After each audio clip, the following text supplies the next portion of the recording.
Shalom, shalom frères et sœurs en Christ et bienvenue à la Rhapsodie du lundi 14 novembre 2022. Rhapsodie écrite par le pasteur Chris Oyakilome et la lecture vous est offerte par les vérités de l'Évangile. Le thème d'aujourd'hui est l'Esprit et la parole. Et le verset de Genèse 1, verset 2 à 3 qui dit « La terre était informe et vide. Il y avait des ténèbres à la surface de l'abîme, et l'Esprit de Dieu se mouvait au-dessus des eaux. Et Dieu dit, que la lumière soit, et la lumière fut. Alléluia. Le pasteur Christ dit, lorsque vous lisez les psaumes, vous remarqueriez que David connaissait la valeur des paroles. Et il enseigna son fils Salomon la valeur des paroles. Ce fut Salomon qui avait dit, la mort et la vie sont au pouvoir de la langue. Alléluia. Et cela de Proverbe 18, verset 21. David, son père, lui a appris cela. David savait que la mort et la vie n'étaient pas au pouvoir de l'épée, mais elles sont au pouvoir de la langue. Il prouva cela lorsqu'il fit face à Goliath de Gath. Vous avez besoin de comprendre comment est-ce qu'il vainquit Goliath. C'est facile de penser qu'il vainquit Goliath avec une pierre polie et une fronde. Mais non, c'était avec des paroles. Étudiez l'histoire dans 1 Samuel 17. Il était sûr de vaincre Goliath parce qu'il mit sa foi dans les paroles. Il utilisa des outils comme il était guidé par la sagesse de Dieu. Il avait la pierre et la fronde et les paroles qui provenaient de sa bouche. Il savait qu'il n'avait pas tué Goliath avec une pierre. L'Esprit de Dieu était sur lui et l'Esprit de Dieu utilise des paroles. Les paroles relâchent la puissance spirituelle. Sans parole, l'Esprit ne fera rien. Lisez encore notre verset principal. L'Esprit était sur toute la terre, mais cela n'a rien changé. La Bible dit, puis Dieu dit, soudainement, l'Esprit entra en action et tout ce que Dieu dit arriva. Alléluia. À la seconde venue de Jésus, la Bible dit qu'il détruira l'Antéchrist par le souffle de sa bouche. Et cela est le 2 Thessaloniciens 2, verset 8. Ce qui se réfère à l'épée de l'Esprit qui est le rhéma de Dieu. Des paroles sortant de sa bouche. Éphésiens 19, verset 15. Éphésiens 6, verset 17. Lorsque vous parlez la parole, vous mettez la puissance de Dieu en action en votre faveur. Alors, lorsque vous faites face aux crises de la vie, ne vous recroquevillez pas. Ne paniquez pas. Déclarez des paroles. Parlez et effectuez un changement. Jésus a dit que vous aurez tout ce que vous dites. C'est celui de Marc 11, verset 23. Souvenez-vous, les paroles sont puissantes, mais la parole de Dieu est toute puissante. Gloire à Dieu. Gloire à son nom à jamais. Fin de la Rhapsodie. Alléluia. Alors, aujourd'hui, le pasteur nous parle de quelque chose de vraiment intéressant. Il nous parle de l'esprit et la parole. Il nous parle de la puissance de la parole. Il nous explique en fait que l'esprit de Dieu agit seulement lorsque la parole est appliquée. Et pas n'importe laquelle. Le rhéma de Dieu est appliqué. Alléluia. Donc, écoutez, la Rhapsodie d'aujourd'hui doit nous faire chanter, danser de joie parce que nous savons le secret pour avoir toutes choses, pour tout miracle. La parole de Dieu. Le rhéma de Dieu. Donc, il nous explique que David a tué Goliath par la parole et qu'il a enseigné cela à son fils Salomon. Et Salomon a tellement compris cela qu'il a écrit.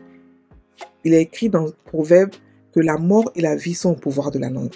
Et beaucoup de chrétiens minimisent la langue. La langue est un objet qui est dans la bouche, pas pour parler seulement ou pour manger, mais aussi pour changer sa vie, pour diriger sa vie comme on veut. Alléluia. Dieu nous a équipés de tout. Il nous a donné deux choses qui sont très importantes avec lesquelles nous devons avoir une communion. Sa parole et son esprit. Et l'un sans l'autre ne peut pas marcher. Beaucoup de chrétiens prient par l'esprit, avec l'esprit de Dieu. Ils ont une relation avec l'esprit de Dieu, mais ils n'ont pas la parole. Donc, l'esprit de Dieu toujours confirme sa parole en rentrant, l'Esprit de Dieu toujours nous ramène à sa parole. Et si on n'a pas assez de sa parole dans notre cœur, on ne peut pas communiquer avec lui comme il veut qu'on communique. Donc, il nous parle de David ici qui avait seul un lance-pierre et une fonte de pierre, mais qui a dit à Goliath que tu marches contre moi avec l'épée, la lance et le javelot, mais moi je marche contre toi au nom de l'Éternel des armées. Et aujourd'hui, l'Éternel te livre entre mes mains. Je t'abattrai, je te couperai la tête. Aujourd'hui, je donnerai les cadavres aux champs des Philistins. Il n'avait pas de quoi couper la tête de Goliath. Mais il a ouvert la bouche pour dire que je te couperai la tête. Ça, c'est une des paroles de foi. Il a fait sortir le réma de Dieu, la révélation de Dieu, il a fait sortir de sa bouche. Et ça s'est exécuté. Alléluia. Donc, il a parlé, et après la Bible nous dit que il a lancé la fonte sur le Philistin. Le Philistin a touché son front. Il a couru par le Philistin et il lui a coupé la tête avec l'épée du Philistin. Donc, les paroles que David a dit se sont réalisées parce qu'il a fait sortir des paroles de réma. Alléluia. C'est pour cela qu'il faudrait que nous, chrétiens, nous puissions méditer la parole de Dieu. Lorsque nous la méditons, nous faisons sortir le réma. Et le réma que nous disons, elle vient à l'existence.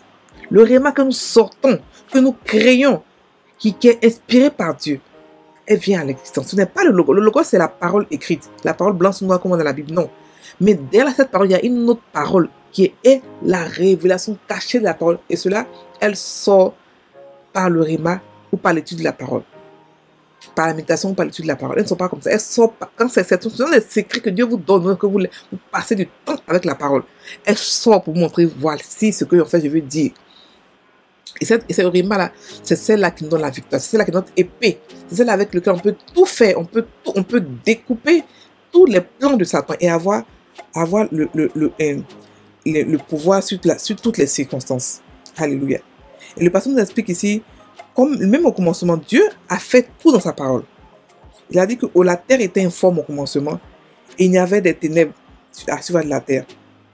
Et Dieu dit que la lumière soit et la lumière fut. Le pasteur explique que l'Esprit de Dieu était là. Mais il ne pouvait pas bouger parce qu'il n'y avait pas la parole de Dieu pour le compléter. Alléluia. Sans la parole de Dieu, l'Esprit de Dieu ne peut pas opérer. Il faudrait que nous comprenions que nous devons opérer par la parole. Jésus est venu sur la terre. Jésus a parlé. Il a parlé aux arbres. Il a parlé à l'eau. Il a parlé à tout. Et tout ce qu'il disait s'exécutait. Pourquoi? Parce qu'il était la parole et que parce que il savait que la parole plus l'esprit, c'est ça qui fait le mélange, qui fait de Dieu, qui fait de nous des dominateurs, des dominants. C'est ce qui nous fait régner dans ce monde. Et ce que Jésus a, nous l'avons aujourd'hui, frères et sœurs en Christ. Nous sommes des dieux. Nous avons reçu ce que Jésus a reçu.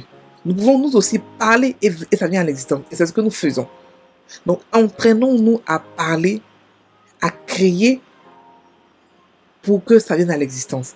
Entraînons-nous à parler par l'esprit. Pas parler comme ça au hasard, mais parler par l'esprit. Comment ça se fait? Ça se fait dans la méditation, ça se fait dans l'étude biblique. Pas dans la lecture, mais dans l'étude biblique et dans la méditation de la parole de Dieu. À Elvie, nous avons des séances de méditation tous les jours, 4 fois par jour. Vous pouvez nous contacter, ou c'est derrière nos rhapsodies, vous pouvez rentrer dans le groupe et puis assister à nos méditations et même nous joindre aussi, méditer avec nous. La méditation de la parole est très importante pour un chrétien. Ce n'est pas une option. Alléluia. Donc ici, nous voyons, même Jésus l'a fait. Jésus a dit que j'ai gardé les paroles de mon Père. Ça veut dire qu'il a médité les paroles. C'est pour ça qu'il a pris son temps. Après 30 ans de là, il a commencé son ministère. Parce qu'il fallait qu'il se prépare, il fallait qu'il médite la parole de Dieu. Il fallait qu'il étudie. Et nous devons le faire. On n'est pas meilleur que lui pour nous dire qu'on ne va pas le faire, on va arriver là-bas. Non. On doit le faire. C'est notre devoir, c'est quelque chose qu'on n'a pas vraiment le choix. Et on aime le faire. Étudier la parole et la méditer est quelque chose de tellement beau. Vous sortez la parole de Dieu de vous. Vous êtes inspiré et vous créez des paroles. Vous créez ce que vous voulez voir. Alléluia. Donc, les paroles que nous disons sont spirituelles et puissantes. Surtout quand nous savons qui nous sommes et ce que nous possédons. Dieu nous a donné beaucoup de choses, mais les choses qu'on nous a données, qu'on a reçues, qui sont vraiment des cadeaux, mais des cadeaux inestimables, c'est sa parole et son esprit. Sa parole dans notre bouche, c'est sa voix. C'est-à-dire que la voix de Dieu dans notre bouche. C'est-à-dire que quand nous on parle, c'est lui qui parle. Lorsqu'on est rempli de Dieu et qu'on est dans notre état de Dieu suprême, de Dieu à 100%, quand nous parlons, tout ce que nous disons vient à l'existence. Et c'est cela le Réma. Ce sont des paroles qui sont inspirées, des paroles qui sont révélées de Dieu, que nous sortons dans notre bouche. Quand Dieu a dit que la lumière soit, et la lumière fut, il ne parlait pas le logos, il parlait le Réma. Il a médité d'abord là-dessus, sur ce qu'il voulait voir. Il a imaginé ce qu'il voulait voir. Il a fait sortir par le Réma et par son esprit. Donc nous aussi, nous devons faire pareil. Nous créons de la même manière que lui. Donc nous aussi, nous parlons, nous apportons les choses, nous appelons les choses à l'existence et ça vient. Et la Bible dit aussi que donc, la seconde venue de Christ ce sera pas l'anéantissement de l'entendre, ce sera pas le souffle qui sort de la bouche de Jésus. Ça veut dire que tout se fait par la parole dans notre royaume. Tout se fait. Il n'y a rien qui se fait sans la parole. C'est impossible. Donc nous devons savoir parler, nous devons avoir des paroles qui sont bien, des paroles qui nous édifient. Et nous devons surtout méditer la parole. Au lieu de faire des jeûnes de 40 ou 50 ou 60 jours, ce que vous pouvez faire est des courts chemins en Christ.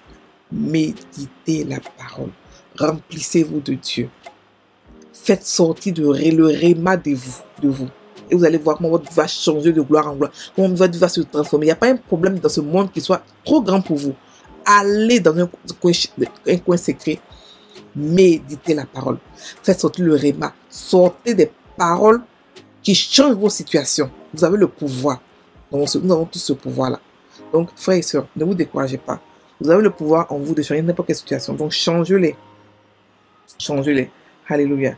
Donc, souvenez-vous que nos paroles sont puissantes. Et Jésus l'a dit dans Marc 11, 23. Il dit que ce que vous dites, il dit tout ce que vous demandez, tout ce que vous dites. Si vous dites à cette montagne, lève-toi de là, jette-toi dans la mer, elle va le faire. Pourquoi? Parce que la puissance de Dieu est déjà en vous. Vous avez l'esprit de Dieu. Et elle agit par la parole que vous dites. Surtout la parole réma, la parole révélée.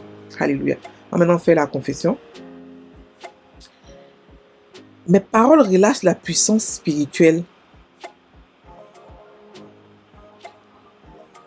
pour me bâtir et me programmer pour le succès, la victoire et le progrès. Alors que la parole de Dieu demeure en moi abondamment,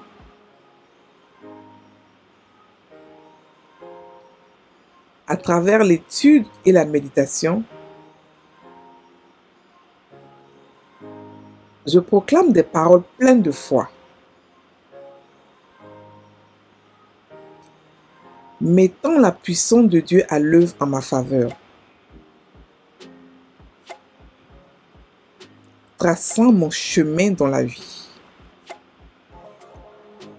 Gloire à Dieu. Alléluia. Frères et sœurs en Christ, passez une très bonne journée, soyez bénis.